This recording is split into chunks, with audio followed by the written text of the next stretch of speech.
Right. All right. What's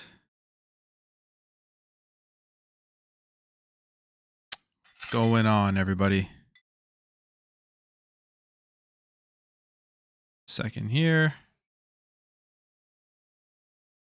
All right. I see I already got 22 of you in here. What's up, Bob? What's up, Rogue? How you doing?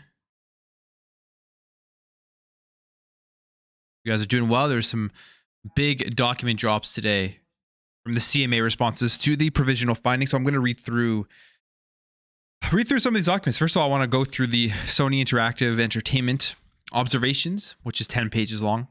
And then I'm going to read through the responses from all the third parties who are seemingly supporting this deal, except obviously for Sony and maybe some other stuff. The Microsoft response is like 84 pages. There's no way I'm going to be able to go through that, but or at least in today's stream. I may just take some points out there and make a video from the Microsoft one. But for this, I'm going to be going through Sony's CMA's provisional finding, which is 10 pages, and then all of the responses here from third parties, which aren't too long. They just kind of, and a lot of it's redacted, but just their thoughts on what they think about this deal. And seemingly they're all supporting it, except for Sony at this point.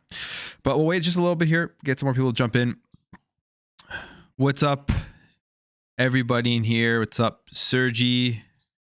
What's up, the March Hair? What's up, Jay? What's up, Mike? Everyone's having a good day. We'll just jump into it in about a couple of minutes. Here. Is there a website that summarizes this? There's like you can find like websites like maybe like The Verge and like I don't know other tech sites and stuff that do kind of go and give little summaries, but there's so much information here that there's no place that summarizes everything. You're definitely going to miss something if you just read the summaries. But the CMA actually publishes these documents on their assets.publishing.service.gov.uk website. What's up, Adidas? How you doing? What's up, Doomslayer? What's up, Raphael? So I'm just gonna, like, if you're just jumping in here, like I said, I'm gonna read through Sony's response to the CMA, and I'm gonna read through the third parties. They all wrote like letters, and all of them support it pretty much, except of course Sony, who's the only company here trying to block this deal. And we know why. We already heard about what Jim Ryan said, which was they don't want Call of Duty. All they want to do is block the merger. I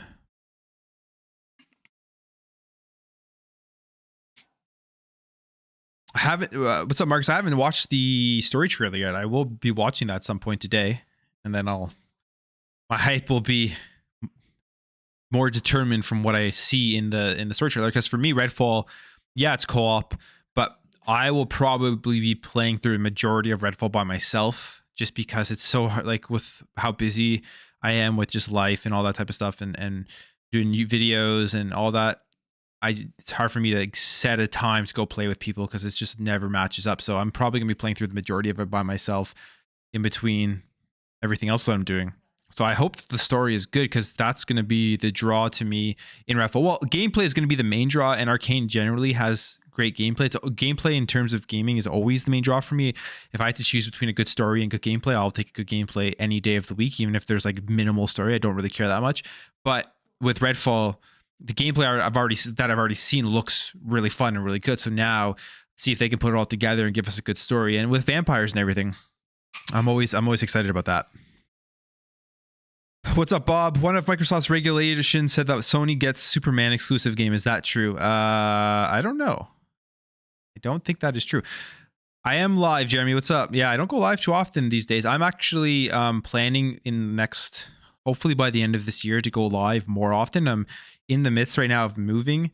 You guys have noticed like my setup has changed throughout the year. So once I finally get into like a settle down and get moves and everything, and I have like an actual office and stuff that I can make videos in where I won't be interrupted, I'll probably try to set up. I want to start like my own. I want to get Plumecast back, essentially. Is what I want to do.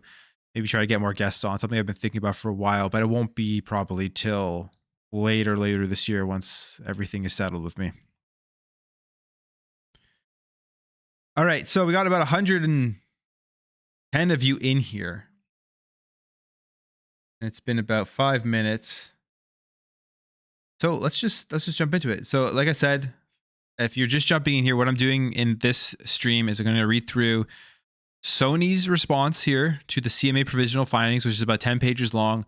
Then I'm going to read through the responses from other third parties and them essentially supporting this deal. They kind of all wrote letters.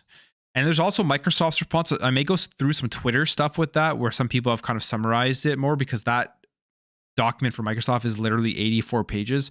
And I would assume that most of the stuff they say within those 84 pages are very similar to the stuff that we already read with the response to the CMA remedies. So I'm not going to go through 84 pages. That's just take an entire day to do.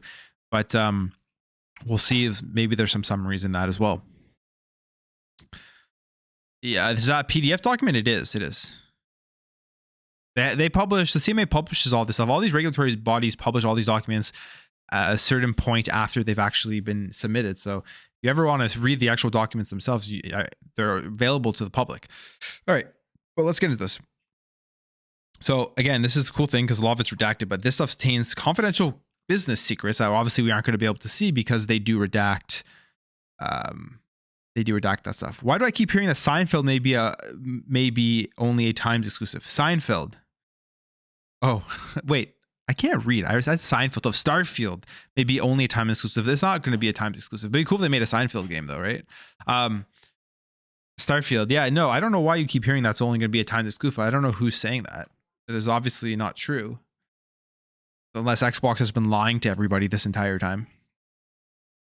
All right, let's get to this. Sony Interactive Entertainment's observations on the CMA's provisional findings. All right, SIE's observations on the CMA's provisional findings. Sony Interactive Entertainment welcomes the opportunity to comment on the CMA's provisional findings of February 8th, 2023 concerning the Microsoft Activision Blizzard transaction. The provisional findings corroborate the concerns of SIE and others that the transaction would likely result in substantial lessening of competition. It's funny because they say here it's corroborating. It's like, who are they corroborating with? I mean, everybody else is for this deal, and anyone who was against it at first are now obviously for it because they've made 10-year deals with Microsoft, with Xbox. Like Nvidia apparently had some complaints about it at the beginning, which makes sense. They're a streaming service. They're one of the bigger ones out there that can compete with Xbox with cloud gaming. But now they've accepted a 10-year deal for Call of Duty, so that they don't care. It's not true. In particular, the PF's preliminary find that the transaction would lead to SLCs, again, significant lessening of competition, if you hear that throughout the documents, in consoles, including multi-game subscription services and cloud gaming, because Microsoft would have both the ability and incentive to withhold or degrade access to Activision content, in particular, Call of Duty, from its competitors. And if you were around when I did that stream about all of Microsoft's response, they go over all of the reasons why they aren't going to do this. They're not going to degrade access. They're not going to degrade the game. They're going to make it an equal game across all of the different platforms. Why would they degrade a game where they're making money off of these other platforms? It just makes absolutely no sense. It would hurt them in the end of the day. It would hurt their reputation. It would hurt the reputation of Call of Duty. And people would just have bad word of mouth marketing if they degrade this game on different platforms. It wouldn't make any sense. So I don't see why they would ever do that. This in turn would cause harm to consumers and competition. And that would, because if you look at what's going on right now with Call of Duty, with the marketing rights with PlayStation, it does cause harm to the consumers and to the market because they have exclusive content that isn't available on Xbox and PC. That causes harm not only to the Call of Duty community because it segments the community, but it causes harm just to gamers in general who don't have a PS5. They don't. Why would you go buy a PS5 just to play Call of Duty for that extra content? It doesn't make any sense. Number 3, the PFs are based on a cogent, consistent, and convincing body of evidence, including 3 million Microsoft and Activision documents covering key strategy documents.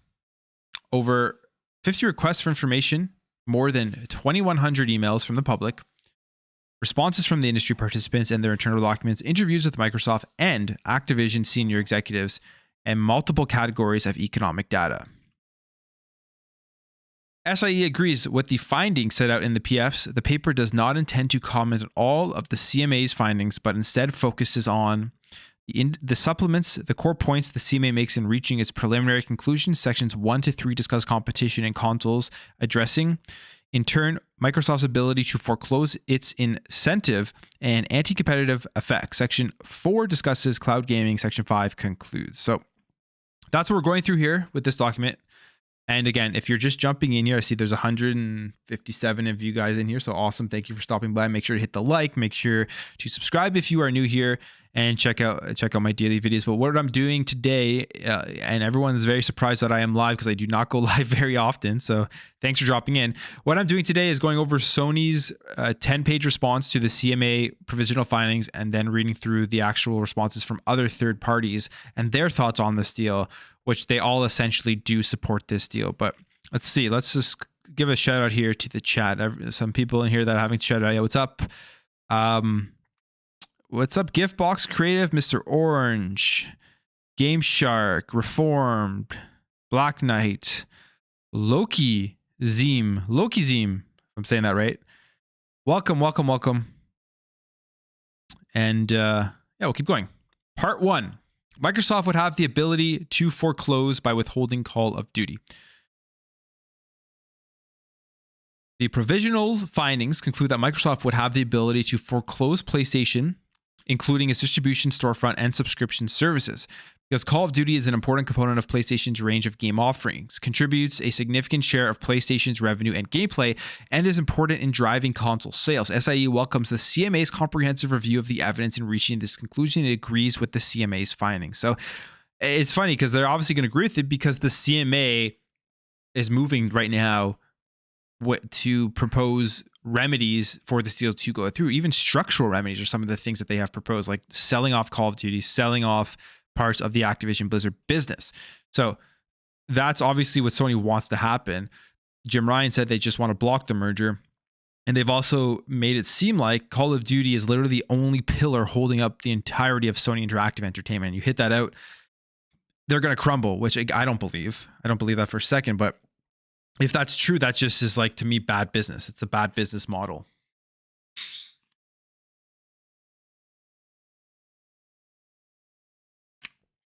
We have the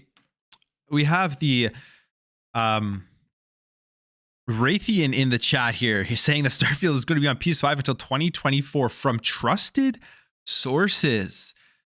Sorry, Raytheon. I can't believe you're just trust me, bro sources. Like, I mean, could be telling the truth, but I don't believe you. Also, wasn't Raytheon the guy who said that Take-Two was going to be purchased by PlayStation and then a bunch of other acquisitions? So hard to believe you, man. Hard to believe you with that, with the trust me bro sources that a lot of these insiders on Twitter love to claim that they have all this inside information. Number 6, Microsoft has sought to challenge the importance of Call of Duty and content more generally by arguing that the most critical factor for consumers in choosing console is price. But the CMA rightly recognizes that content plays an essential role in the success of gaming platforms, and it finds that Call of Duty more specifically is an important input for console gaming. The CMA makes that assessment based on an impressive body of evidence. This includes size and engagement data, spend and gameplay data, survey evidence, console adoption data, the success of the longevity of the franchise, internal documents, third-party views, industry reports, Activision's ability to negotiate better revenue shares, and Microsoft's value model for the transaction. Number 8, the CMA also carefully considers alternatives to Call of Duty, including alternative shooter games, Fortnite, Battlefield, and Apex Legends. Based on the evidence, the CMA finds that the extent of differentiation of Call of Duty's closest alternative means that any foreclosure strategy will significantly impact PlayStation's ability to offer more games by contributing to a worse range and less consumer choice, and that Call of Duty is one of the small number of large and consistently successful game franchises available to gamers for many years. I mean, Call of Duty is that, for sure. It is one of the most successful games consistently. It's almost like Call of Duty doesn't matter what they release. Like, if you remember back, Call of Duty Infinite Warfare, which is a game that just a lot of people hated. The multiplayer was really bad, in my opinion, in that one. That was one of the worst ones. Even Call of Duty Vanguard, a lot of people disliked. It didn't matter. Even though sales at least for Vanguard, were I think less than the previous year, it was still like the number one game in that year, a game that got critically criticized, I guess you could say, in a negative way. It still sold like crazy, but what Activision does is that what they do is they measure their own success based off of their own games. Like for them, although it's still the number one selling game of the year, if it's not as good as the previous year's Call of Duty, it's a failure in a way, because they always have to one up themselves, which is really hard to do when you're always the number one game every single year. Number 9, SIE agrees. Call of Duty is a critical franchise for PlayStation by virtually any metric. Call of Duty has been the top selling game on PlayStation for 9 of the last 10 years. In the 1 year that it was not, it was, see, again, I didn't even read this, but I guess I recalled it correctly. In that 1 year, it was number whatever with Vanguard. So that was a year that it wasn't in the top selling PlayStation games because of Call of Duty Vanguard, but it still made a ton of money. More than PlayStation's million users played Call of Duty in 2021. So they're just talking about how successful the game is on the platform. Between 2017 and 2022, Call of Duty was consistently ranked in terms of PlayStation's MAUs, and in 2020 and 2021 it was ranked this number. In 2021, Call of Duty was, in terms of positive gameplay, exceeding other popular franchises such as Fortnite, GTA, and FIFA. In 2021, Call of Duty players spent billions of dollars on PlayStation, accounting for the overall PlayStation platform spend. Now, this is where things get interesting. Obviously, these numbers are redacted, but this would give us a better insight into when they say Call of Duty is the only pillar holding up the entire PlayStation franchise. These numbers will let us see exactly what they mean.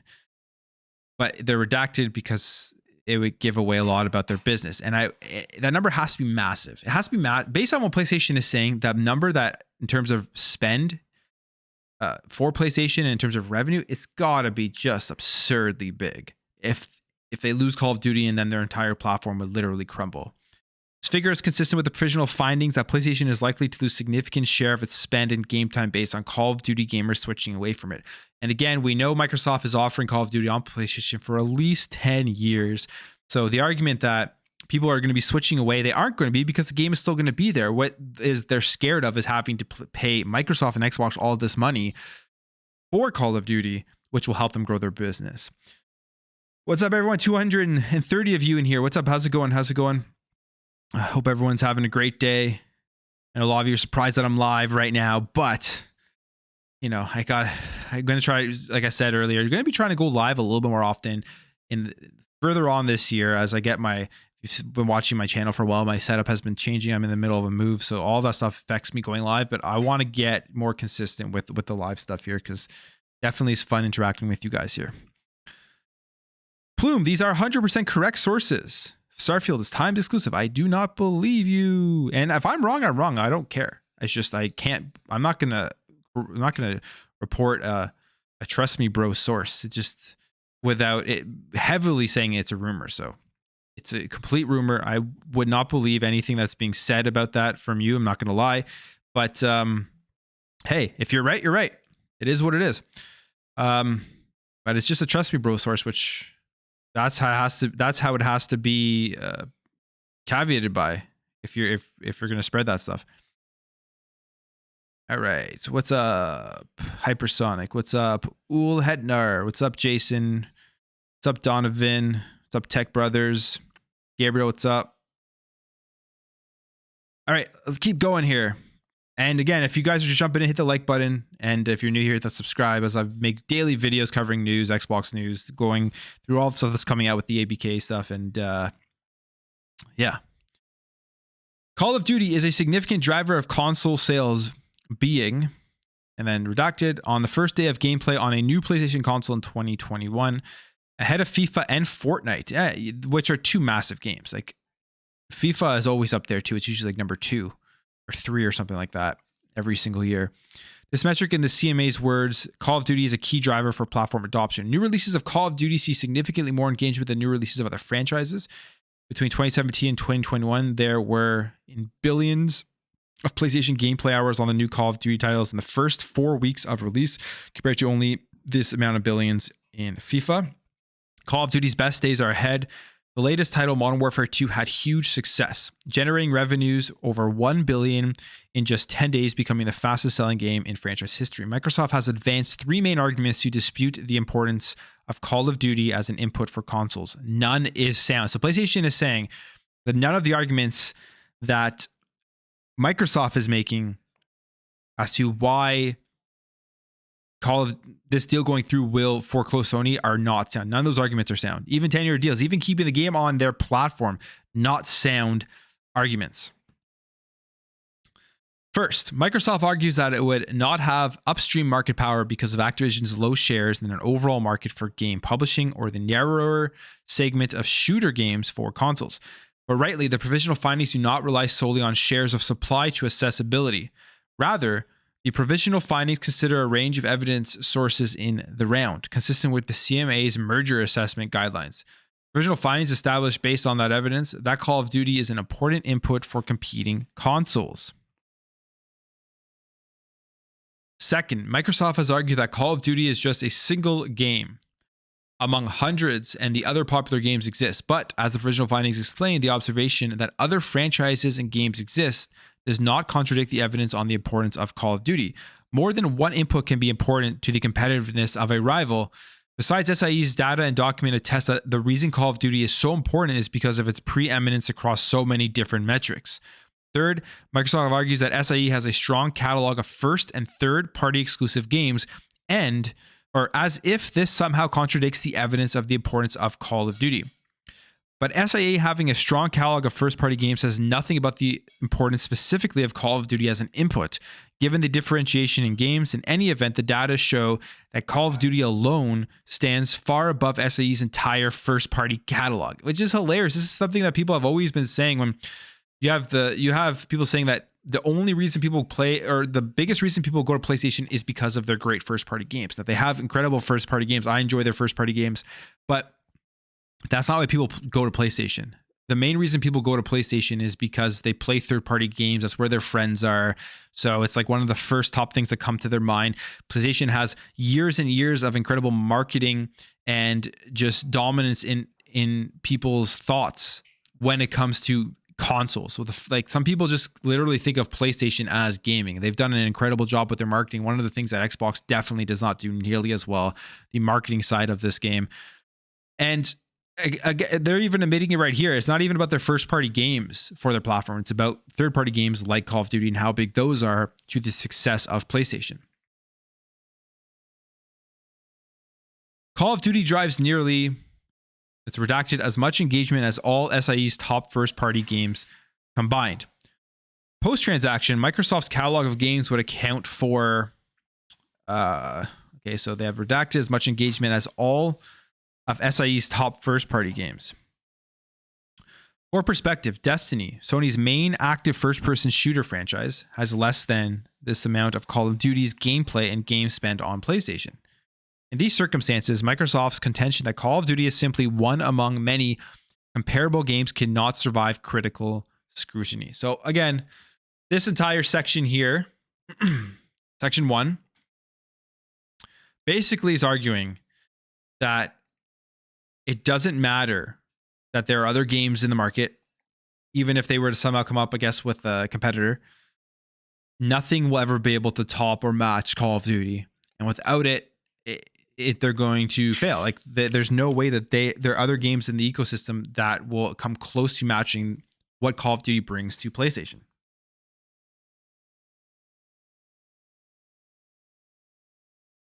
And before we move on to number 2 here, I just want to shout out everybody here. 300 plus of you in here. It was awesome to see. Going through Sony's response to the CMA provisional findings, and then I'm going to read through the responses from third parties who have responded in support. It sounds like I haven't read through it yet, but from what I've been seeing on social media, they've all essentially responded in support for the deal going through, and we'll read through those letters. They're just kind of letters, not big documents like this. So that section will go a little bit faster, but this is about a 10-year, a 10-page response here from Sony. Really read through the chat here and just see if they want to haven't shouted out yet. I've pretty much shouted everyone out here that I recognize. What's up? Oh, what's up? RWK88. Recognize you. What's up? Fuck you too. I said that right. Hypersonic, how you doing? All right, let's continue. Number 2. Microsoft would have the incentive to withhold access to Call of Duty. So here's where we go into them going over their incentive to withhold access to Call of Duty, even though we know they've offered Call of Duty to literally everyone. Everyone gets Call of Duty. Whoever wants to put up your hand, you want Call of Duty on I don't know, on your smart fridge. You want Call of Duty on a calculator. You want Call of Duty on, I don't know, anything in your car. Just put up your hand. You'll get it. 10 years. So they're still arguing that they have incentive to withhold access to Call of Duty, which is just mind blowing. CMA's determination that Microsoft has the incentive to foreclose access to Call of Duty is based on quantitative and qualitative evidence. This includes Microsoft's behavior following past acquisitions, Microsoft's long-term strategy, including the plans to expand Game Pass, and other financial benefits that would accrue to Microsoft, quantitative modeling of switching rates, and existing and potential contractual arrangements regarding access to Call of Duty. Given the provisional findings, thorough assessment of incentive, SAE makes just 5 short observations. Okay, so this is about to get juicy. Let's get into it. Number 16. First, Microsoft argues that its past business practices are consistent with its stated position. Okay. That it does not intend to remove Call of Duty from PlayStation or degrade access to it. Microsoft argues, okay, so that's what Microsoft is arguing. Okay, I was about to say, well, Sony, it sounds like they're arguing for Microsoft, but that's what Microsoft has stated. This is difficult to square with what has actually happened. The CMA reviewed Microsoft's strategy following its previous acquisitions and found that Microsoft typically makes games exclusive to Xbox. Microsoft has never disputed this. So they're obviously referring to Bethesda here as a main thing, because we know what happened with Bethesda, right? They acquired Bethesda, and the whole lead up to the approval of the Bethesda ZeniMax deal is like so different. You remember Xbox, they said they can't talk about anything when it comes to exclusivity. Whereas with this deal, as it's a much bigger deal, but with the lead up to approval or denial, they've only talked about exclusivity. Like we know exactly what Xbox's plans are right now. Call of Duty goes everywhere. Other Activision titles in their catalog potentially go everywhere. And then they're going to evaluate, I guess, some other stuff that we don't know about by case basis, which is exactly what they're doing with Bethesda. Every game that was on other platforms that have a user base, legacy games, all staying multi-platform. New games that don't have that user base yet are going to be exclusive. I mean, people have to argue about Starfield. And it's crazy that that they're confused that Starfield was never on any platform. Sure, maybe it was in development for PlayStation, or maybe they had plans to put it on PlayStation. I'm sure they did. But they also had plans of some sort of exclusivity with Starfield, as we saw the reports that they were in talks with PlayStation, like they were going to take Starfield exclusive to PlayStation, and then Microsoft came in and bought the entire company. And now Starfield is a brand new IP. There is no legacy of it anywhere. There are no user bases out there that have played Starfield previously, which is why it's exclusive to the ecosystem. You're spending $7 billion. You're going to have to bring some sort of incentive to your platform. And at the end of the day, exclusivity of Starfield, the best place for it to be exclusive, if it was going to be exclusive at some point, would be Xbox, because it gives you more access. You can play it everywhere that you essentially want, except for on PlayStation, on Nintendo, which is a better move for this game. It would have been terrible if it became a PlayStation exclusive and you could only play it on PS5. That would have been, I think, a terrible thing for Starfield, especially if they would have kept it timed exclusive for like a year or something and then put it on PC later. It would just been a bad move. All right, we got $5 super chat here from Life is Real TV. Appreciate that. Says, thanks for keeping us updated. I'm doing my best. Life is real. There is a lot of info coming out. The next month or so is going to be just insane, especially as we get closer to the end of April. But you guys are enjoying it. I'm happy you're enjoying it. And I'm going to keep you guys definitely updated on everything that is going on with the ABK deal. So I appreciate you stopping by. I appreciate all the support for it. We got about 350, 60 people in here right now, which is awesome. If you are new here, hit the like button. Or if you're just enjoying this, hit the like button. And if you are new here, hit that subscribe button, as I make daily videos. I talk about Xbox news, I talk about gaming news, and keeping you guys updated on what is going on here with ABK. And if you just jumped in, we're going through Sony's response to CMA's provisional findings. It's a 10-page response. And then we're going to read through the letters that third parties have sent in regards to this deal, seemingly in support for this deal. All right, number 17. Microsoft is fond of arguing that with its prior acquisitions, it did not make the existing already released games it acquired exclusive to Xbox. But the foreclosure concern in this case is not about past releases of Call of Duty. It is about the impact of Microsoft making new Call of Duty releases, which are launched every year exclusive, as it has done for the new releases of Starfield and Elder Scrolls following the acquisition of ZeniMax in 2021. As the provisional findings explain, these releases were announced in 2018 and were not expected at that time to be Xbox exclusives. No, they probably weren't, but we already know PlayStation was in talks with Bethesda for Starfield to make it exclusive. So it's crazy that if you're the CMA, if you're any of these regulatory bodies and you aren't doing your due diligence to look at all of the deals PlayStation has made for third-party timed exclusivity deals or just third-party overall exclusivity deals, and then you read this and they're acting like they are the victims in this case when they had the full intention to make Starfield exclusive to PlayStation before Xbox swept in and bought the entire company. Then they're just not doing the work right. They're not doing their due diligence. They're not doing their job. It was only after acquiring ZeniMax and Microsoft's Phil Spencer revealed that all along the deal had been about delivering great exclusive games. But we know, and it's been confirmed with the European Commission stuff, they never said to any regulatory body that Starfield was going to be multi-platform.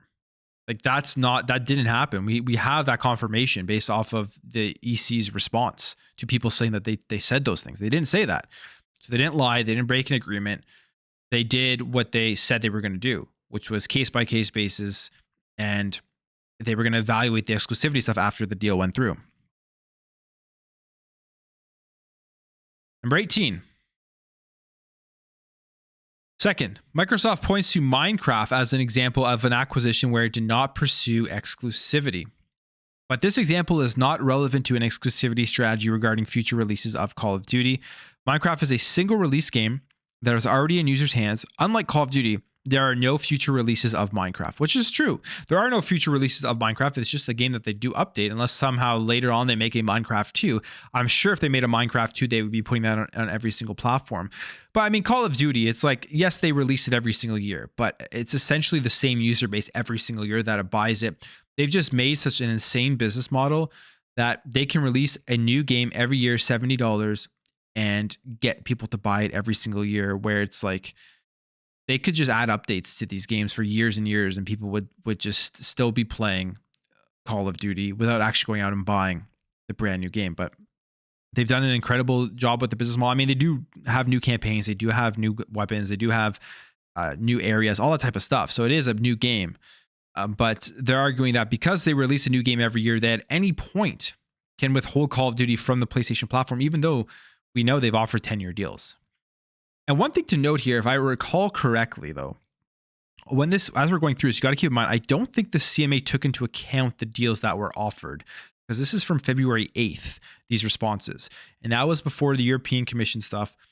And I believe, from what I had read earlier, that they hadn't taken into account the 10-year deals. So we'll see later on when the CMA does finally come to their decision if that makes any difference in all this.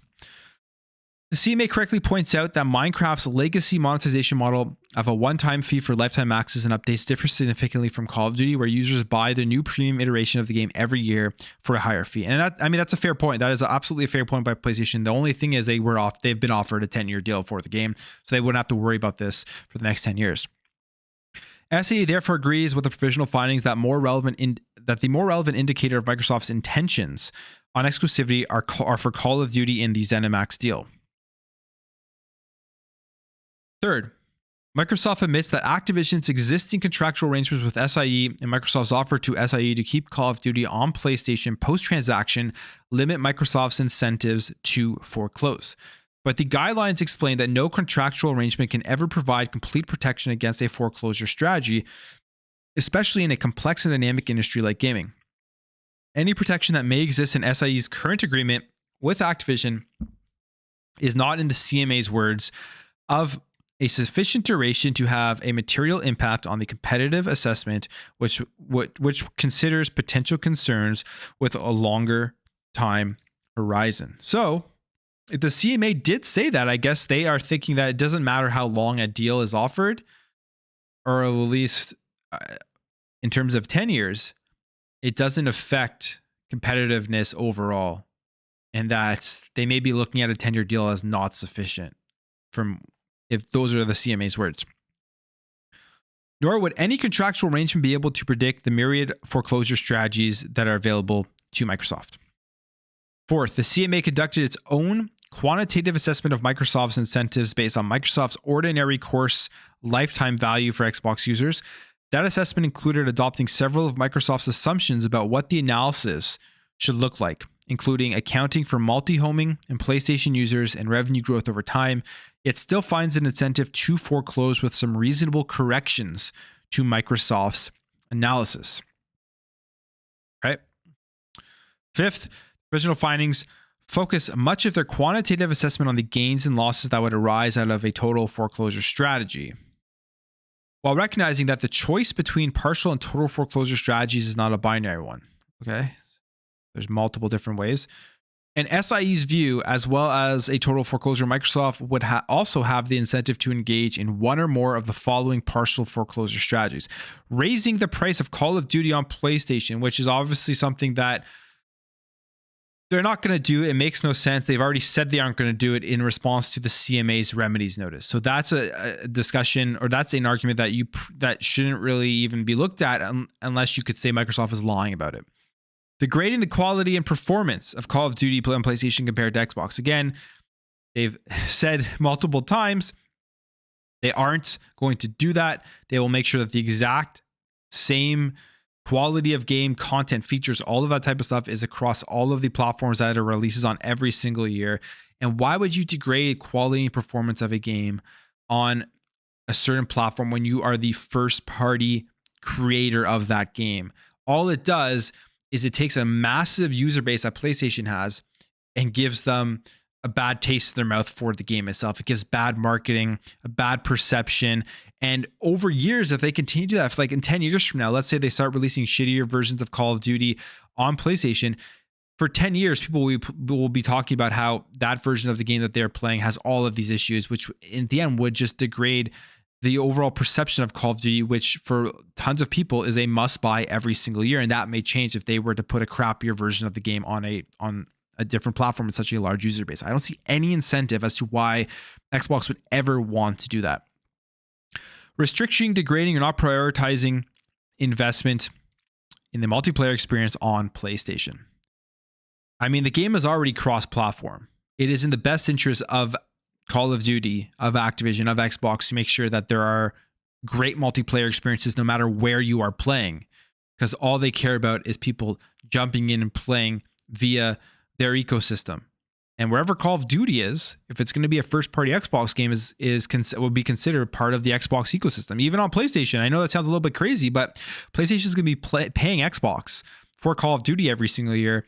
Those users who are playing the game through PlayStation will technically be feeding into the Xbox ecosystem by whenever they purchase the game, purchase microtransactions, all of that type of stuff. So they're going to want to make the best experience no matter where this game is.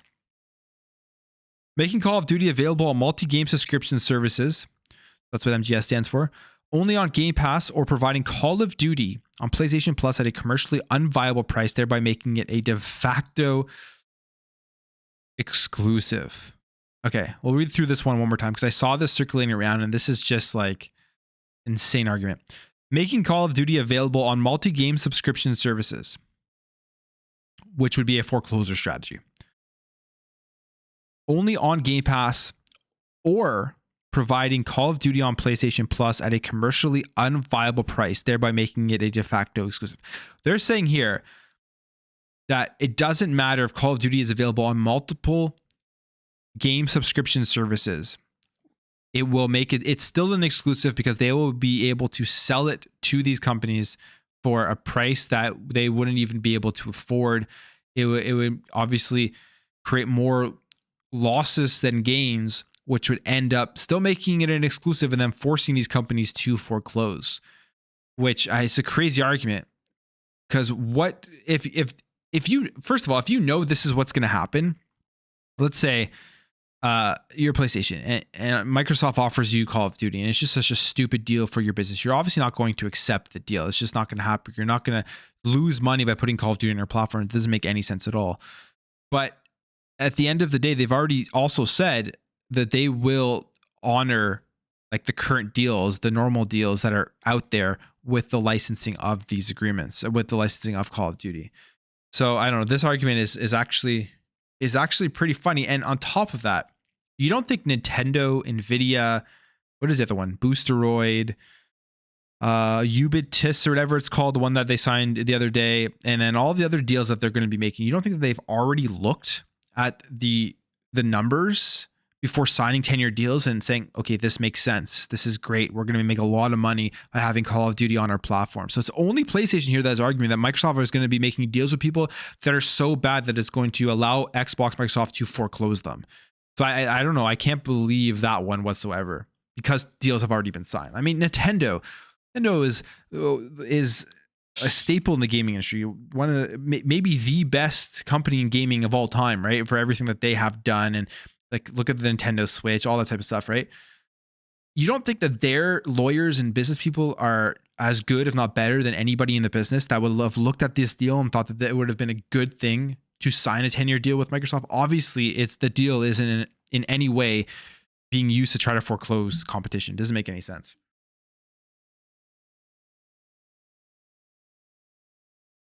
All right, what's up, everybody? Got 390 plus of you in here. Everyone's having a great day. What's up, Ham Solo? What's up? How you doing, man? Thanks for stopping by. What's up, Mark? What's up, Ghost Legit? Just seeing some of the people I haven't called yet. Oh yeah, I got Spider-Man in the chat. Got Sappho, Snooky Jackson. You got Matt. What's up, everybody? We're going through Sony's response here to the CMA provisional findings, and then we're going to read through the third-party responses for this deal that are seemingly in support for it. So that's what we're doing today. If you are new here, I'm covering ABK, I'm covering gaming news, I'm covering Xbox news. Make sure to hit that subscribe button, hit the like button, and all that type of stuff. But yeah, this is crazy. 380 of you in here. This is awesome, guys. I really, really appreciate that. Loving the support on this. And you guys are enjoying this video, so I'm going to keep making them. All right. Number 22. Partial foreclosure could arise even without an active decision on Microsoft's part to degrade Call of Duty on PlayStation. Instead, partial foreclosure could result simply from Microsoft's differing incentives post-transaction as compared to an independent Activision. Post-transaction, Microsoft will need to make choices about the support it will provide to develop any PlayStation version of Call of Duty.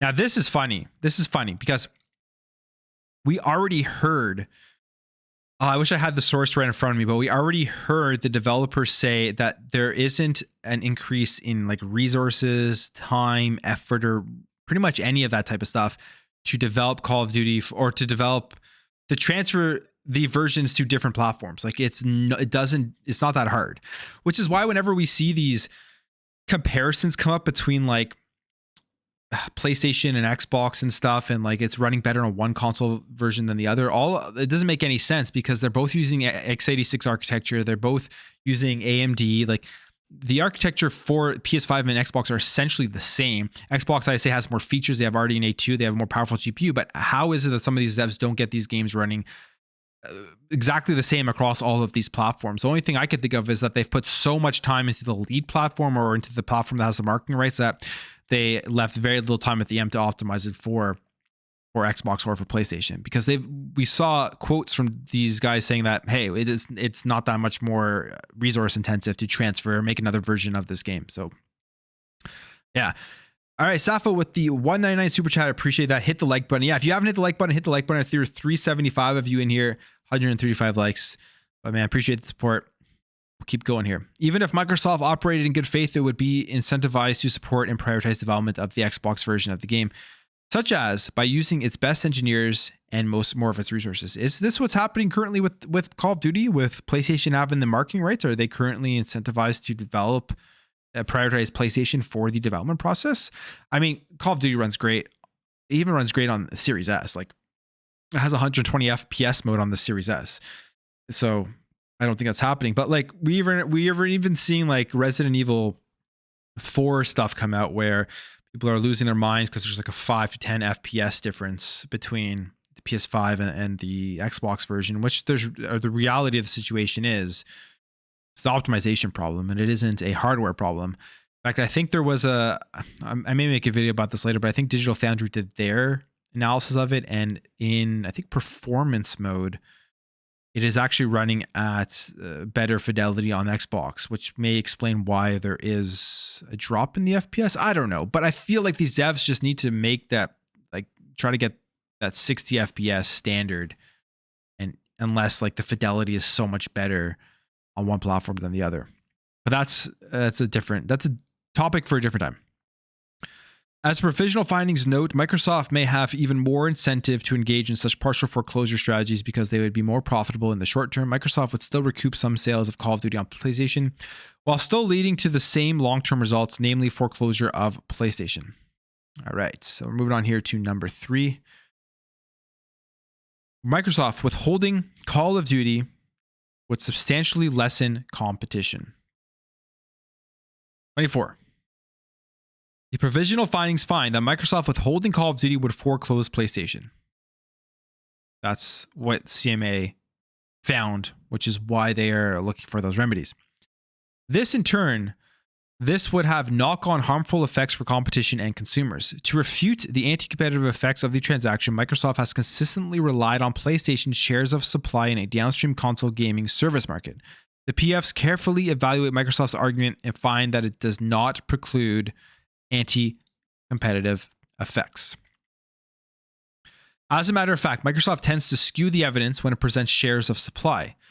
Provisional findings find that the difference between the shares of Microsoft and SIE, both in the UK and globally, is significantly smaller than suggested by the parties. Okay, so we love to see the arguments of PlayStation destroying Microsoft in shares of in the markets, right? Like, and you have Sony here admitting that it's a lot closer than a lot of people think.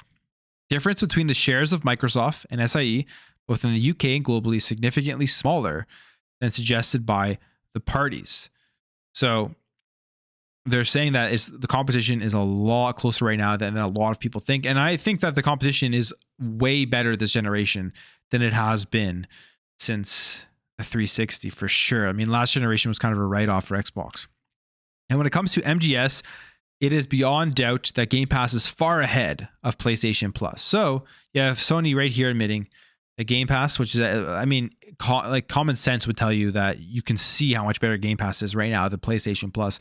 And they're saying right here, Game Pass far ahead of PlayStation Plus. And that gap, this is my theory, main theory, why I think that they want to block this deal. I don't even think really it's about Call of Duty whatsoever. As Jim Ryan has said, they don't even want to make a deal for Call of Duty. They just want to block the merger. What I think is truly happening is this right here. PlayStation was way too slow to adjust to the changes in the gaming market going into this generation.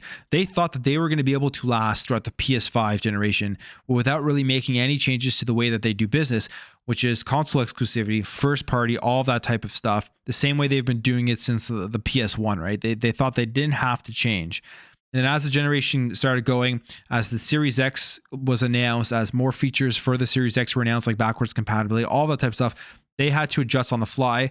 They've changed PlayStation Plus now. They've added the more tiers. That's all adjustments on the fly, in my opinion. I don't even think that they were thinking about that before the PS5 was out. All of those things, adjustments on the fly that they realized that they started too late, and that if this deal goes through, it's going to make it almost impossible for them to catch up to Game Pass, to catch up to the industry in the next 10, 15, 20 years from now with subscription. They'll still be a big player in this industry. I don't think they're going away. They will have subscription. They're going to have cloud. They're going to have all that type of stuff, but they won't be the dominant player anymore because they haven't adjusted with the way that the market is going. And the only fault that is of PlayStation. You see this all the time in business, right?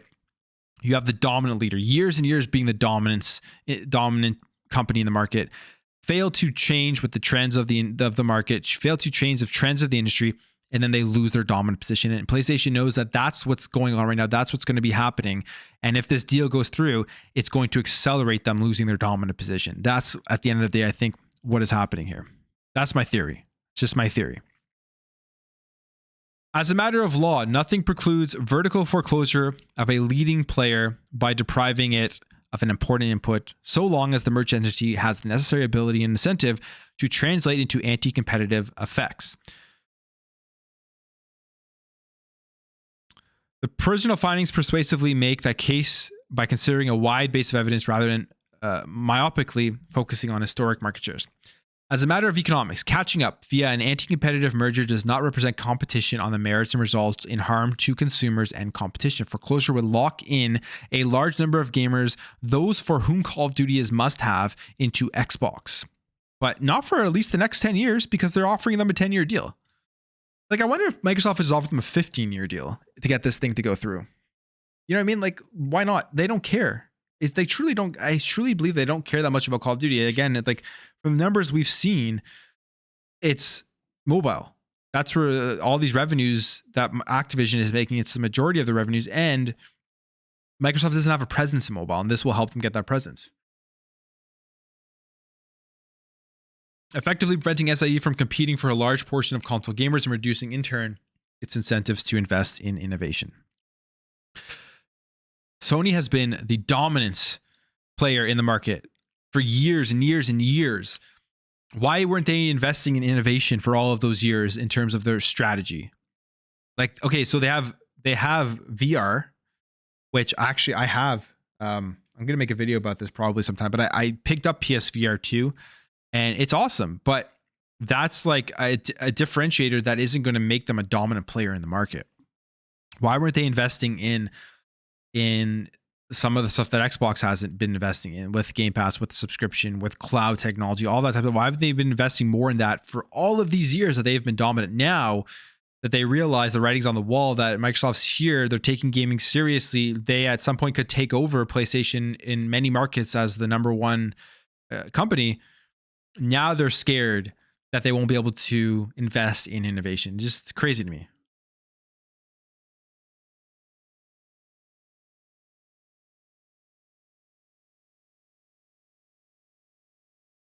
All right.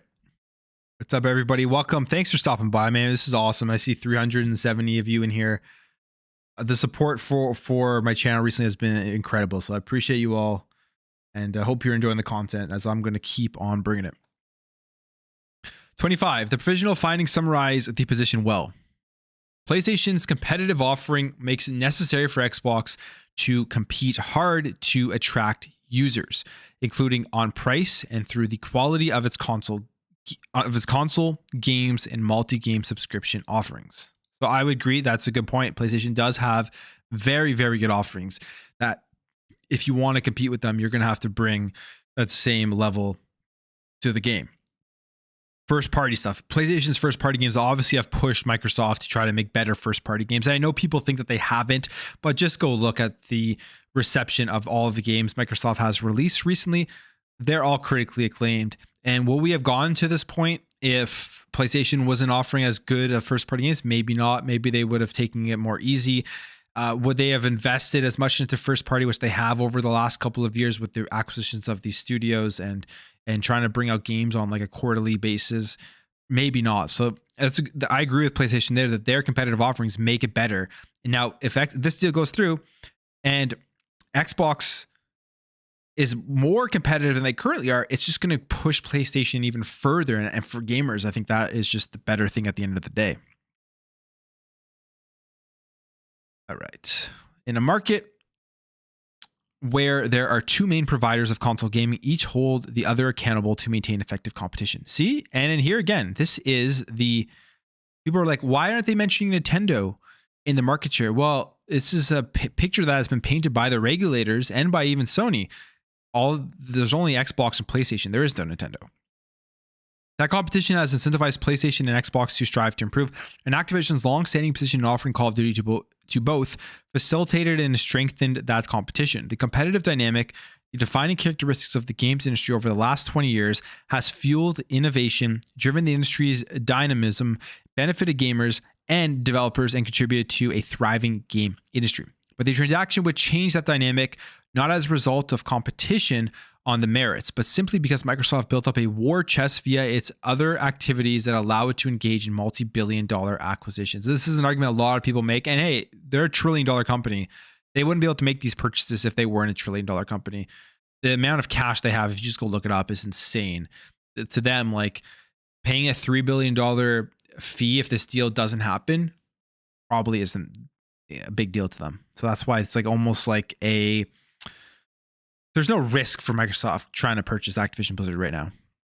The result would be weakened competition between Xbox and PlayStation that, as provisional findings explain, would come at the expense of consumers. For completeness, SIE makes the following additional observations on the anti-competitive effects on the transaction. All right. The transaction will harm consumers by restricting choice. I mean, their first argument here, we're going to read through it, but like, who's been the one restricting choice forever? Who isn't restricting choice right now? It's Xbox. They're the one who's giving people the most access. Since 2003, Activision has released Call of Duty game at the same time on multiple platforms. See something here? How long have we been going? 6 minutes. If Call of Duty became exclusive to Xbox, consumers will lose the ability to choose on which platform they want to play the game. No. Well, I mean, they've already offered 10 years, so that's an obsolete argument. In terms of PlayStation users, they would be faced with an untenable choice: either stop playing their favorite game or invest in a new Xbox console for $500 to keep playing. As the CMA recognizes, the reduction in the offering of PlayStation's range without Call of Duty would be significant when accounting for how gamers actually spend their time when given a free choice of games to buy and play. So PlayStation is essentially saying that a huge amount of gamers on the platform, when given free choice, should I play first party, should I play God of War Ragnarok, or should I play Call of Duty? The majority of them go ahead and choose to play Call of Duty. The transaction will harm consumers by increasing prices. Without the binding competitive constraint on Microsoft posed by PlayStation, Microsoft would be able to increase the price of Call of Duty. Blah blah blah. I mean, we've already gone through this entire thing.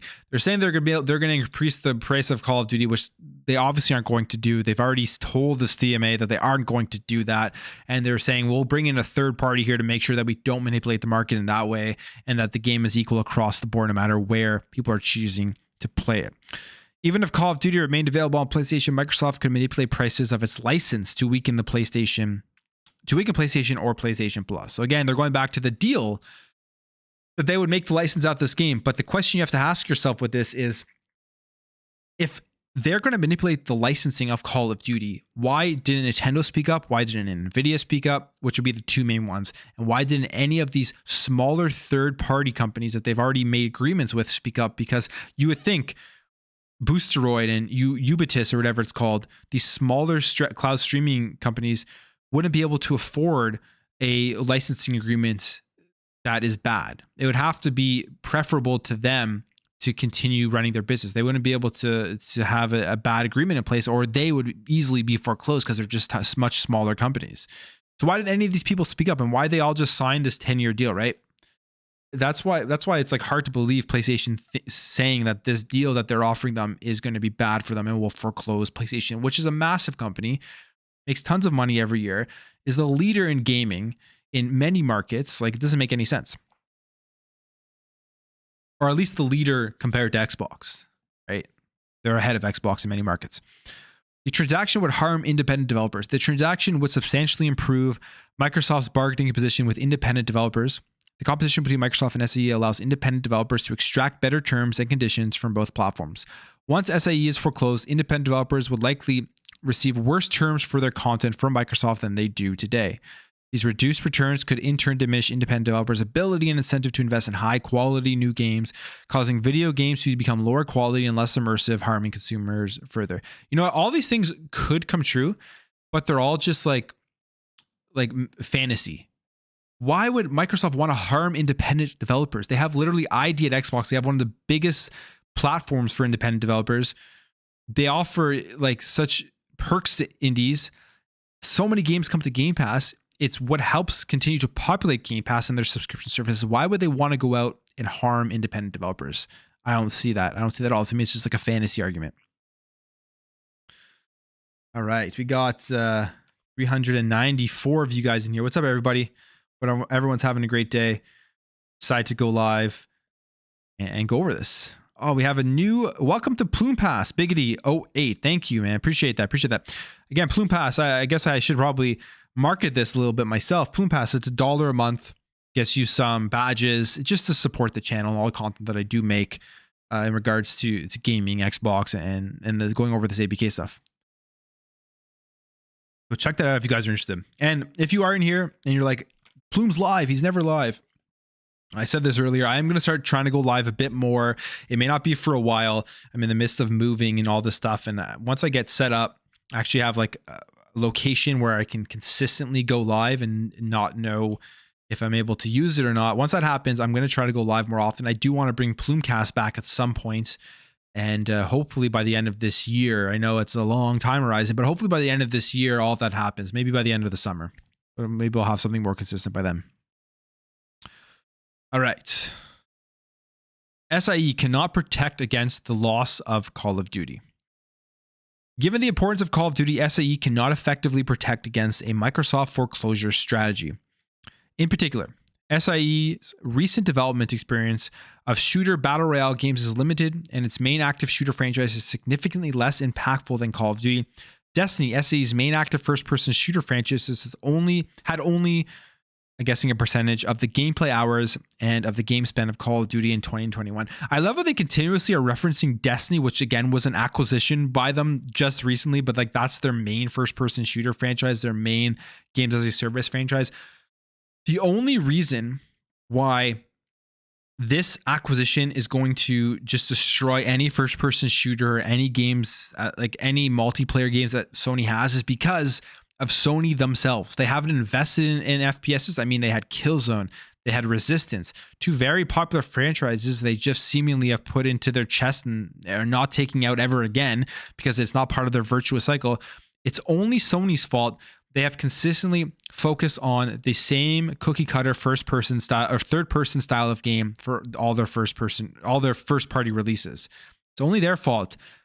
They've neglected multiplayer and that they have neglected first-person shooters. It's no one else's fault. Yet they're trying to make it sound like this is the deal that is not allowing them to do that anymore, or that will just foreclose them because they don't have those franchises. We and like I said earlier, like as this generation has been Sony adjusting on the fly. Like that's all it's been. They're seeing the writing on the wall that the market is changing and they're behind and they haven't adjusted. Which is why they announced like they're making all these games as a service games by 2026. But there's no guarantee those games are going to do good. That's the thing. If you look at their multiplayer pedigree over the last number of years, I mean, what's the last big multiplayer game that they put out? Destruction All-Stars? That nobody played, nobody wanted. So it's only themselves that they have to blame when they make statements like this. While there may be a wide range of studios that may help SIE produce hit titles, producing one as durable and successful as Call of Duty would be close to impossible. As the CMA notes, there are few franchises as enduring and as significant in terms of PlayStation's revenue and gameplay time. Well, again, you guys didn't invest in that. You should have invested more in games as a service games, multiplayer games, on top of all of the third-party stuff that came out, or third-person first-party games that they release. Keep mixing up all of those terms. Even for its most important first-party titles, SIE's development costs are small in comparison to Call of Duty. God of War Ragnarok, SIE's biggest ever first-party title, had a total development cost of millions spread over years. And boom, this is interesting. Because again, this kills another argument that a lot of people always like to make, that even Jim Ryan makes, that they can't put their first-party games into subscription services because it costs so much to develop these games.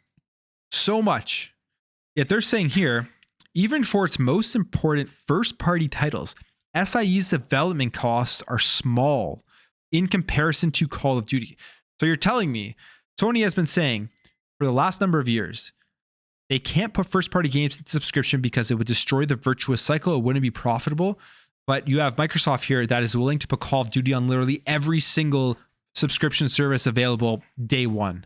So you got to tell me who's lying here. I've always said that I don't believe Sony for a second they can't put their games into the first party. It doesn't make any sense into the subscription. It doesn't make any sense at all. They just don't want to do it because they know they can put out anything first party. Their fan base is going to buy it full price day one, no matter what. That's what they have developed through their many years of incredible marketing and releasing incredible games. They have a lot of people trust no matter what Sony puts out, it's going to be top of the line, 10 out of 10, best game of the year type of thing. And to be fair, they've built that themselves because they've made incredible first party games, but they absolutely can put God of War Ragnarok. They absolutely can put these games into PlayStation Plus, which would help them easily grow their subscriptions for PlayStation Plus. And I think would help them continuously compete against Xbox Game Pass.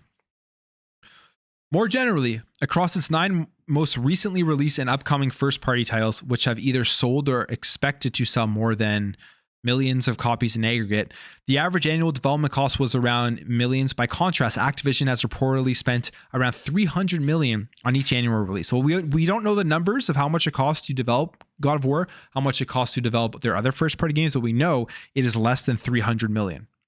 So there you go. I think they kind of just already destroyed their own argument about not being able to put their first party games into subscription, which is, I guess, there it is. That's the bottom line. The provisional findings correctly recognize that the strong network effects inherent to gaming would exacerbate the harm from a Microsoft foreclosure strategy. The provisional findings note that Call of Duty has a high level of awareness among gamers and brand loyalty and is a multiplayer game with a social component which induces network effects. If Call of Duty became exclusive to Xbox, not only would PlayStation users switch to Xbox to play their favorite game, but they would do so in order to play the game with their friends. As the provisional findings conclude, any foreclosure is thereby likely to induce further diversion due to the presence of strong direct network effects. Now, there are 2 surveys that have gone out. There is the CMA survey, which says like 24% or something would switch over. And then Microsoft did their own survey with YouGov, which was a far less number of people who said they would switch over. You really got to choose who you want to believe on that one, because obviously it's surveys and there's a bunch of stuff that goes into that. And I guess they potentially both, it could be biased. I'm assuming they're using like real scientifically driven statistical techniques to come up with these numbers, but at the end of the day, it's one by Microsoft, one by the CMA, so you can choose whichever number you want to believe. Finally, for completeness, the provisional findings find that while indirect network effects exist in gaming, at present, indirect network effects do not present an obstacle to attracting content, because both Xbox and PlayStation are today able to attract good content. While that may be the case today, it would not be the case in the face of a successful foreclosure strategy executed by Microsoft. So I guess they're saying here, without Call of Duty, PlayStation won't be able to attract content. Again, I don't believe that. All right, and then we're on the last section of this document here, section 4. The transaction would harm competition in nascent cloud gaming. Based on its analysis, Microsoft's internal documents, and third-party evidence, the CMA finds that cloud gaming will continue to grow and is likely to become profitable in the next 5 years. Hey, I mean, PlayStation, you guys are out the gate first, PlayStation Now, and you didn't support it nearly enough. You could have been a leader in cloud gaming if you would have moved away from the virtuous cycle and tried to get more and spend more for cloud gaming. Other market participants agree. The PF cites rivals who submitted, among other things, that as technological barriers to streaming were quickly dropping, they expected cloud gaming to increase substantially and ultimately replace consoles. Now, I don't know when that's going to happen. I don't think it will be for a long time. Do I want to see it happen? Me personally, no. I like having consoles. I like downloading and playing my games natively, but I do see it happening. I just don't know, like in maybe 10 years, 20 years, who knows? And that many users would switch to cloud gaming. The PFs also refer to market analysts who support the conclusion that cloud gaming is expected to grow, with some estimates forecasting an increase in almost triple in terms of user base and more than quadruple in terms of spending. So that is big. And they say as soon as 2024, so next year. The PFs find that Microsoft making Activision content exclusive to its cloud gaming service would harm competition by foreclosing cloud gaming rivals where there are significant barriers to entry and expansion. And again, I mean, they've signed deals with NVIDIA, GeForce Now, signed deals with Booster, signed deals with Ubitus. I've said Ubitus like 4 times. I forget if that's the name, but the Taiwan company. And they are signing deals. Apparently there are more coming, and I'm guessing for more cloud streaming services. So this argument here kind of obsolete because they did offer Call of Duty, but if you read through it, they also offered, they say Activision catalog. So that you can expect that more Activision games are going to be coming to these other cloud streaming services. And they even say that in their response to the CMA remedies that they're going to be offering more games to the other cloud streaming services beyond Call of Duty. Provisional findings explain that the harm the transaction could cause is exasperated by the fact that Microsoft is in a uniquely strongly positioned in the market for cloud gaming services. Microsoft has a structural and cost advantage arising from its ownership of Windows, Azure, and the Xbox gaming catalog combined. And for sure, they do have an advantage. They have the best cloud technology out there right now. They have the best cloud service out there right now. And they've developed that over the years. They saw where the market was going, and they've implemented it into gaming. They definitely have an advantage there. That's a fact. But I mean, companies all have advantages in some way. Like the top companies have an advantage in some part of their business, which makes them a top company. And because of its deep and broad ecosystem advantages, which none of its rivals can match, Microsoft has already publicly acknowledged its advantages in cloud gaming. When you talk about Nintendo and SAE, we have a ton of respect for them, but we see Amazon and Google as the main competitors going forward. That's not to disrespect Nintendo and SAE, but the traditional gaming companies are somewhat out of position. They called it out. They called this out. I remember reading that article. They have called this out that like SIE hasn't adjusted to the market. That's why they're going to lose their dominant position. And again, that's only on SIE. That's not on anybody else. Industry analysts expect Xbox Cloud to lead against competitors well into 2026. Conclusion. SIE agrees that provisional findings conclusion that the transaction is likely to lead to a significant lessening of competition. Call of Duty's importance would give Microsoft the ability to foreclose its rivals. Microsoft's previous acquisition and strategic rationale indicate its incentive to foreclose. Foreclosure will cause irreparable harm to the console and cloud gaming industry to the detriment of gamers and competition. Irreparable harm, this deal, Sony is saying, is gonna create for gaming. I don't buy it. I think it's going to be, if this deal goes through, I think it's going to be better for gamers everywhere. More choice, more access, more competition. That's what you want. You want these companies competing harder against each other. The way to prevent this harm is for the transaction to be blocked. So there you have it. Whew. That was a 10-page Sony Interactive Entertainment's observations on the CMA's provisional findings. Pretty much everything they've argued that we've seen. We got 400 in here. This may be a new record for my stream. But welcome, guys. Welcome. I appreciate you all jumping in. I just read through Sony's response to CMA's provisional findings, and now we're going to go through the third-party letters that were written in support of this deal. But let's go through the chat here. Anything that you guys are saying? Hope everyone's having a great day. Thank you for stopping in. And Microsoft also responded, but of course, it's like an 84-page document. A lot of it's stuff we've already read, so I may just like find some good summaries on that one because 84 pages would take me an entire day to read through because there's probably a lot of stuff in there. But I hope everyone's having a great day. If you are new here, hit the like button and hit the subscribe button. I mean, if you're new to the channel, hit the subscribe if you like this type of content, and we will keep going here. Let's have one more sip. One more sip of my water.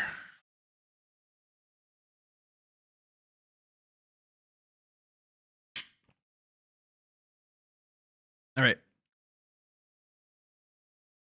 Wolf of Darkness says, well done. Keep it up. We're enjoying the podcast. I appreciate that. I'm going to try, like I said, if you've been, I don't know if you just jumped in the chat, but I don't go live that often. I'm going to try to be going live more once I get everything set up. I'm in the middle of a move over the next couple of months. So once that's done and I have an actual place that I know I can go live without being interrupted, I'm going to start going live more. So firstly, there were 1, 2, 3, 4, 5, 6, I believe, responses to the CMA from third parties in support for this deal. And Sony is the only one that is against it. We have a submission from 4J Studios, and 4J Studios develops or helped develop the console edition of Minecraft. So they worked with Xbox, so obviously they have a good relationship with them. And here's what 4J says. 4J Studios is an SME independent games developer based in Dundee and East Linton. Our company has had a working relationship with the games division of Microsoft for over 15 years. We have developed several games for Microsoft directly, including Perfect Dark. Oh, so they've done a lot more. Perfect Dark, Banjo-Kazooie, and Banjo-Tooie, all for the Xbox 360. Microsoft were also responsible for introducing us to Mojang, which ultimately led us to becoming the developer of Minecraft console editions on Xbox 360, PlayStation Vita, PlayStation 3, Xbox One, PlayStation 4, Nintendo Wii U, and Nintendo Switch. We have been in a fairly unique position of working as a partner with Microsoft and also as a partner of a company which was acquired by Microsoft during our tenure as the party responsible for the console development of Minecraft. We had a period of transition from the ownership of Mojang AB from its original shareholders to the current position where it is wholly owned by Microsoft. So as we know, it was a massive purchase by Microsoft. I mean, at this point now, they've gotten it at a bargain, I would believe. During that period, which lasted several years, Microsoft has honored every element of the agreements. So this is a big thing because this is something that Sony is continuously saying is going to happen. And even the CMA's remedies notice that they may not honor the agreement. So during that period, which lasted several years, Microsoft has honored every element of the agreements that they inherited and also extended our relationship significantly to cover new formats like the Switch, as well as many other content enhancements. So when it comes to these agreements, one of the arguments is that Microsoft is going to say they're going to do all these things, deal is going to go through, then they're going to sway away from the agreements. There were two big things that Sony did bring up in the response, which was them being fined by the European Commission for two separate occasions, one with their browser and one with the operating system, where I guess they broke the commitments before deals went through, before the regulatory bodies ruled on those two things. Now, they don't have anything in gaming that they've been fined for, but they obviously have broken agreements in the past. Every major company probably has. There was also a list of all the major agreements that Sony had been a part of breaking. So there's an argument that they're going to say all these nice things, and then they're going to go ahead and break the deal and just do whatever they want to do. Thing is, Microsoft has said they will accept a third-party assessor who reports to the CMA. And then if anything goes wrong, the CMA has the final kind of like look as to what the decision would be to make sure that they are following through with their agreement. And we've also seen only, I would say, positive things when it comes to Xbox and Microsoft in gaming and how people that they work with perceive how they do business, right? You see like Gabe Newell and Valve saying they don't even want a 10-year deal. They don't even care because they trust Phil Spencer. They trust Xbox. They've been true to their word. And now we're seeing another letter here reiterating that point. So when there's multiple stacks of evidence pointing towards one thing, you got to eventually, I guess you don't have to, but it would make you believe that what they're saying is true. During the phase of Microsoft's ownership, we have never been under any pressure to favor Microsoft's own formats. Indeed, we were actively encouraged by Microsoft to develop unique content such as Mario Mashup Pack for Nintendo format. So, that's great. That's great to see. Like at the end of the day, Microsoft knows it doesn't matter where people are buying their products, they're making money. So that's another point there. Microsoft has also brought significant stability and rigor to our contractual and commercial relationships and have been both fair and professional in all our dealings with them. The games industry is now the world's largest entertainment industry, and as such, it is inevitable that companies like Microsoft need to gain access to more content and talent to justify their continued investments into large-scale hardware platforms such as Xbox. We do not see the proposed acquisition of Activision Blizzard as anything other than a natural evolution of the industry, and it does not give us any cause for concern for our own future opportunities. So 4J is in support, which they work with Xbox, so they would be. And then the rest are just unnamed entities. They didn't attach their actual name to it. I wonder why 4J Studios decided to, but they did, which is cool to see because I would love to know who these guys are and all the other ones. Here is, again, redacted. Dear Sirs, we are pleased to offer the following observation on Microsoft's proposed acquisition of Activision Blizzard in response to the provisional findings and notice of possible remedies published by the CMA on the 8th of February 2023. We believe that consumers' tastes and preferences in video game space cut across a broad array of games and a wide variety of genres and platforms. As such, we do not believe that any title can be considered a must-have in the interactive entertainment market. In the context of this dynamic and considering Microsoft's stated commitment to make certain games available on all platforms, we do not believe the proposed transaction will negatively impact customers. But that one's interesting because they're saying, hey, the Call of Duty, yeah, it's one game. There's so many different genres and games, and the industry is so big that like you can't put all your eggs into one game as the reason why your company is going to fail or succeed. All right, next. All right, it's a little bit long one. Dear Sirs, I am the CEO of an independent game developer.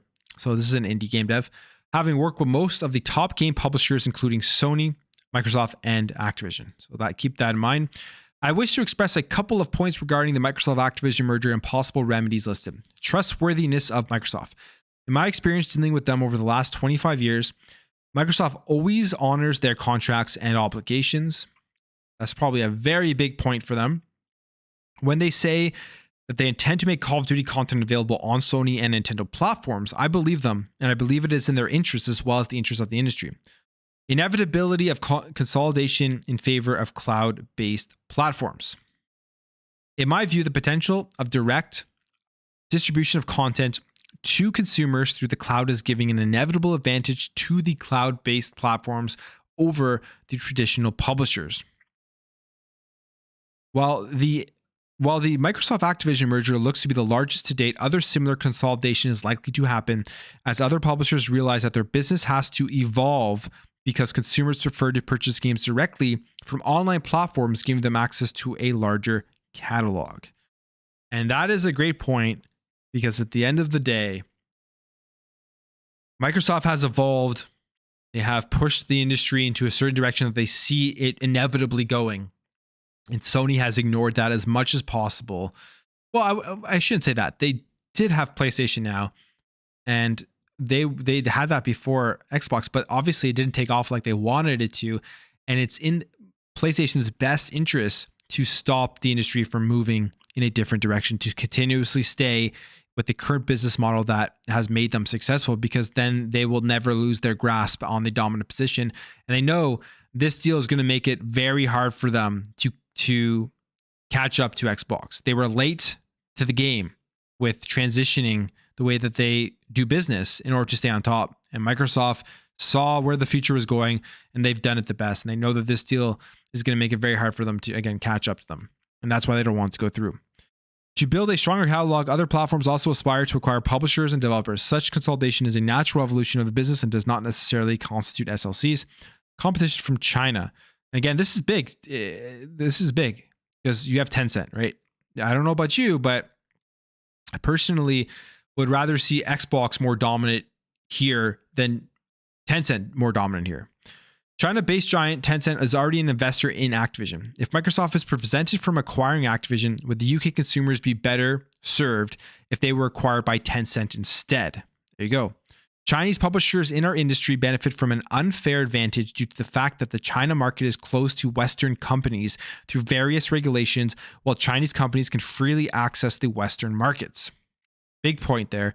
Letting Microsoft and Activision consolidate their business in light of this fast-growing competition would not be against the interests of UK consumers. I remain at your disposal should you have any questions regarding the point above. And that's a huge thing because we're going to see Tencent making a major push in the West, a huge push. I mean, they already are big here, but I think they've even said they want to grow more here. And they're going to go out and make tons of acquisitions to be able to do that.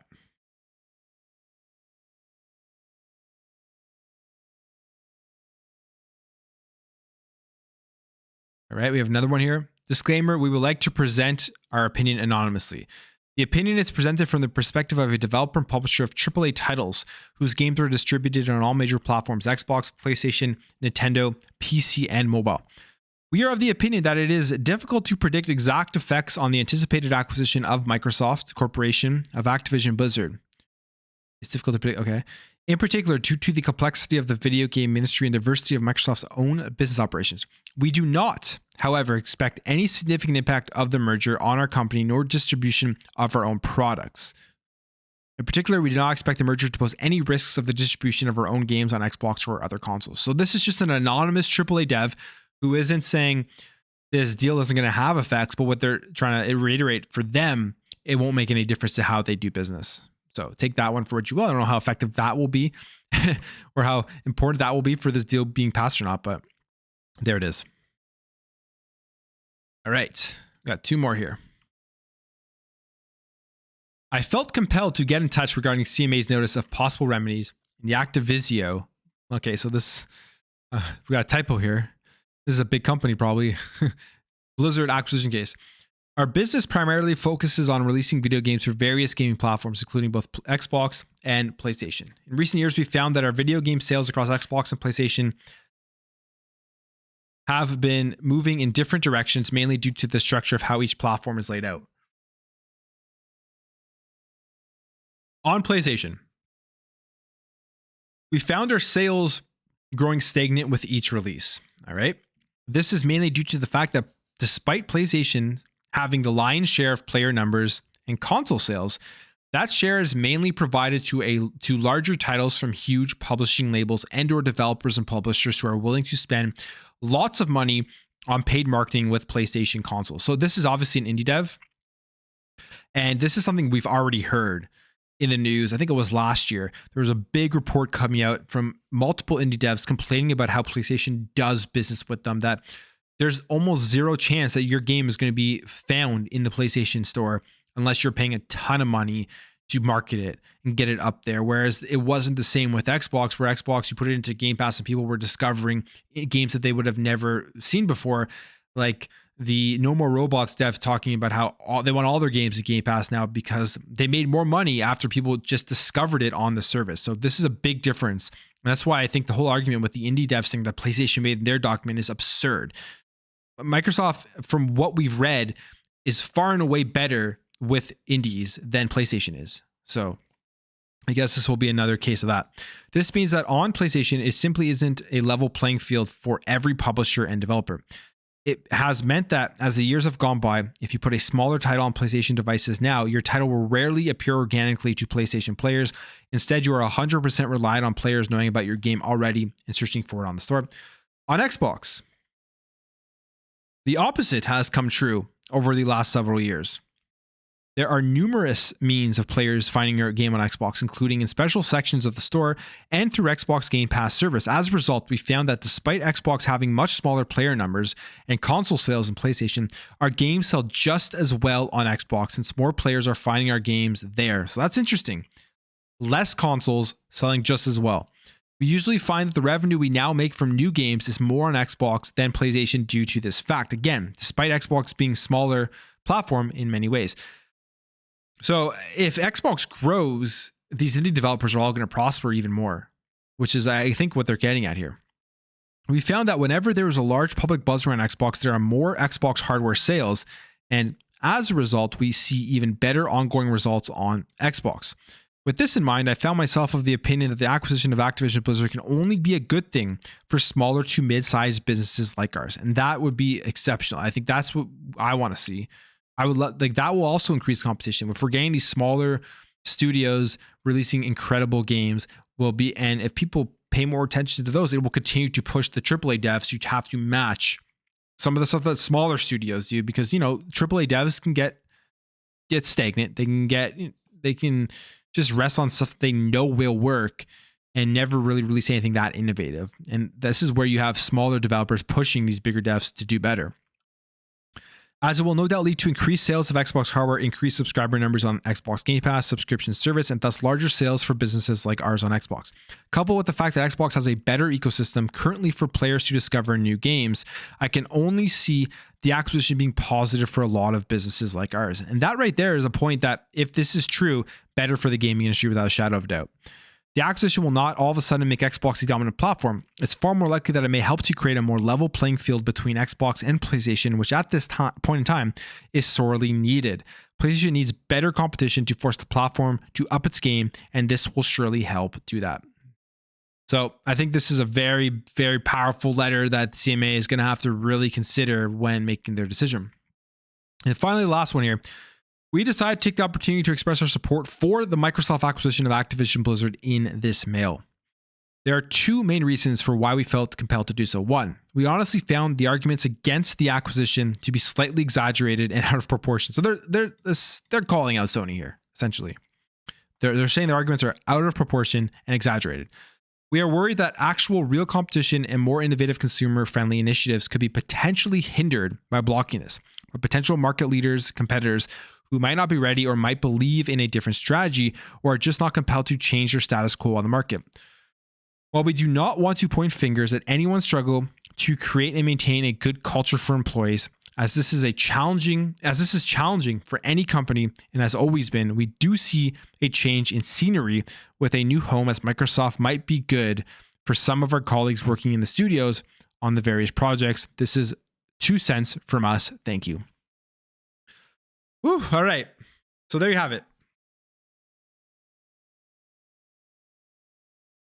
Those are letters that were published by the CMA in support of this deal going through. The main arguments: it will increase competition. It will be better for medium to smaller size developers because Xbox does a far better job of highlighting these developers and their games, and they make more money on Xbox even with a smaller player base because of just how much better they are with dealing with indies. And that most people see that this deal going through will increase competition and be better for the industry and better for the gamers. So I don't know, it's crazy. You think about it, right?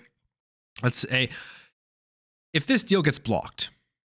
Now, I'm not saying this is the reason why it will be blocked, but it will be almost impossible, based on everything that we've seen so far, for people to believe that it wasn't blocked solely to protect the best interests of Sony and not to protect the consumer and create competition within the market, not because it was anti-competitive.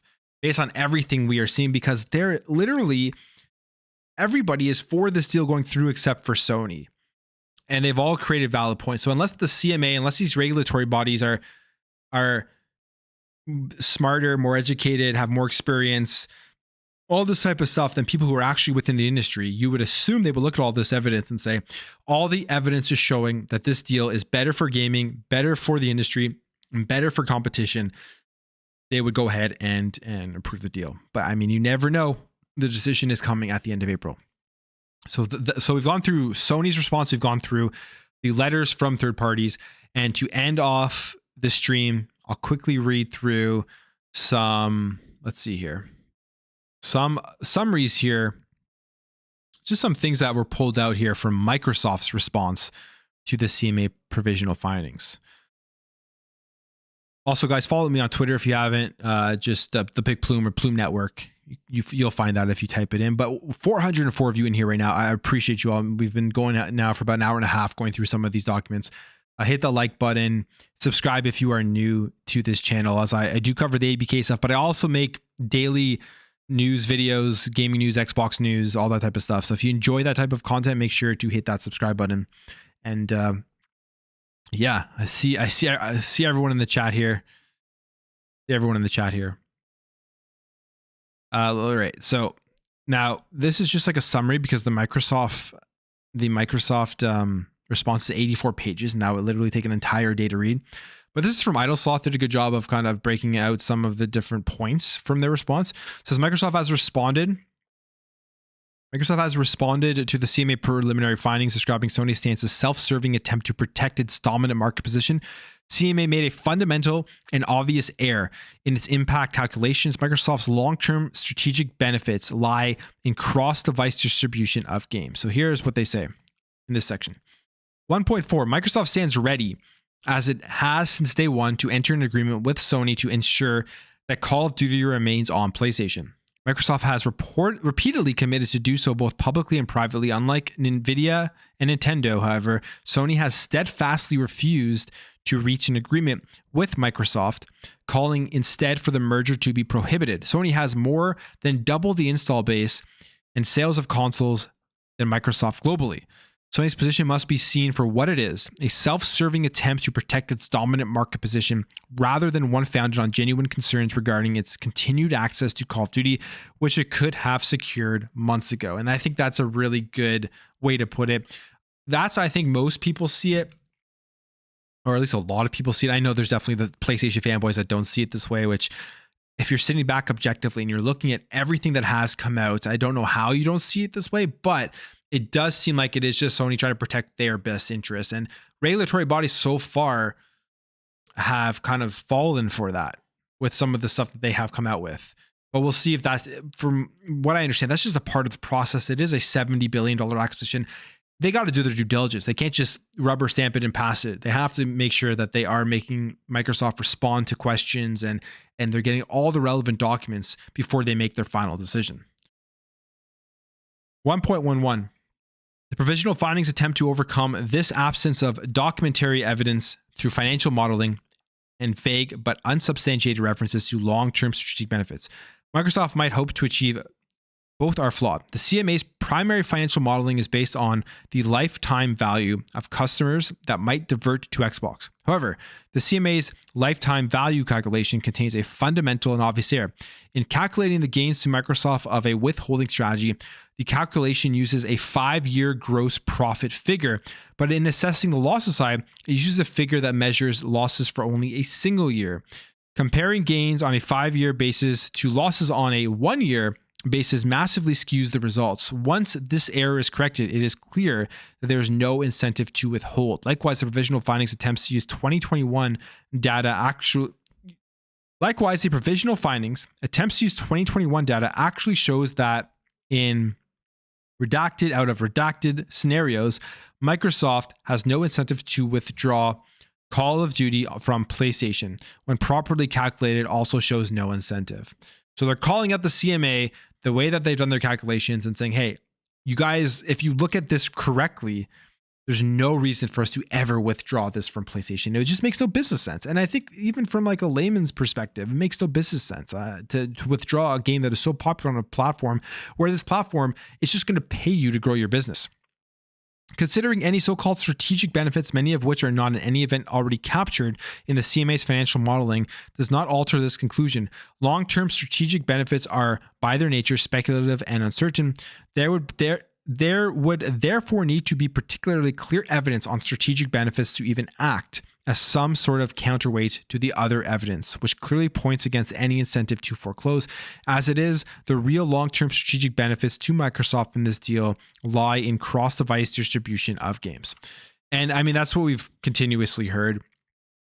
It's in the best interest of Microsoft to put these games on multiple platforms, especially games like Call of Duty, where there's microtransactions. There is a release every single year. It's essentially a continuous revenue stream that the bigger the player base, the more money you make, and then you'll have your direct competitor paying you to grow your own ecosystem and to grow Game Pass and to grow your subscription and cloud-based services. So it doesn't make any sense to take it off. People always like to say, well, then why don't they put Starfield on there? Well, Starfield isn't a continuous revenue stream. It's a game that you buy, you pay for it, you play it, and you play it for hours and hours and hours. But from what I understand, there's no microtransactions. There's no games as a service stuff in it. It is a Bethesda RPG that the return on investment of putting it out there on on PlayStation as well as Xbox isn't the same as return on investment of keeping a game where there are transactions throughout the life cycle of that game. Because at the end of the day, you do these deals, and one of the other goals too is to increase your monthly active users and to increase your user base overall, and to push your platforms, to push your ecosystem, all that type of stuff. So some of these games will be better for that, whereas other games, the ROI is better to put it everywhere. I think that's just like basic business stuff that if you just take a look at the numbers, if we had access to those numbers, which we don't, it would be easy to see why they would want to keep Call of Duty on everything and why some games they wouldn't want to keep it on everything. Just, I mean, look what PlayStation does the exact same thing. Every company does the exact same thing with their exclusivity and their timed exclusivity and all that type of stuff. But coming on an hour and 40 minutes here. There's a lot of stuff going on in the chat here. Like I'll be honest, I can't follow it. If you guys have any questions for me, you either have to highlight it or super chat or whatever, because I can't follow what's going on here. But I am going to I'm going to call the stream there. I just want to, before I end it off, I just want to thank everybody for jumping in here. We hit over like 400 people watching. Crazy. I think that's a new record for me. So that is awesome to see. I'm going to keep bringing you guys the updates for this deal. Going to keep bringing you the news and all that type of stuff. And hopefully in the next couple of months, be going live more and getting back into streaming. Maybe bring back Plumecast, which I would love to bring back at some point, because I always had fun every week interacting with you guys. But I appreciate you guys all. I am going to call the stream there, and hope everyone has a great day. And leave comments or anything in the video. If you're new here, hit like, subscribe, all that type of stuff. And I will catch you guys in my next video.